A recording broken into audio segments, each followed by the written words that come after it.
Yun. 3,000 lang yung na-withdraw ko dito. July 29 yan, 2026. Maulan dito sa Macau. Doon ako mag-withdraw yung isang ATM doon sa Taipong Bank. Nandun yung isang McDonald. Ito yung footbridge papunta dito sa may Roa de Campo. Bali ito yung Roa de Campo. Sobrang lakas ng ulan.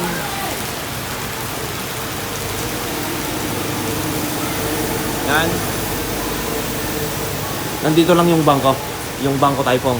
Mag-withdraw ko ng 3,000 dito guys. Dito. Papasok na ako dito. Mag-withdraw ko ng 3K sa aking ATM. So gamit ko ngayon yung ICBC ko. At ito na yung ATM. No? Start na tayo. No? At papasok ko na yung ATM ko dito.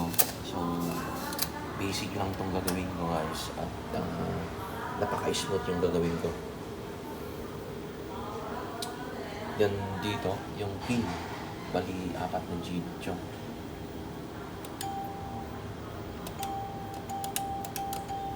Yan. Nandito na siya. Yan. Tapos withdraw mo lang. MOP, hindi ako mag-withdraw ng Hong Kong at saka UOP lang. Yan. Yung 3,000. Yan, 3,000. As you can see, Maurice. Yan, dito sa Loso International Banking Ltd sa Macau, 3,000 MOP yung na-withdraw ko dito. So, na-process na yung ATM. Kukunin ko na yung pera dito. Kukunin ko na dito yung pera. Siyempre, last option natin, card, take card. Kunin mo na yung ATM mo dito.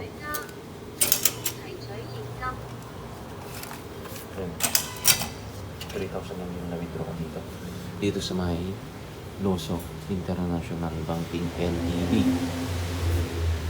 Ay, mali pala ako. Taipong Bank.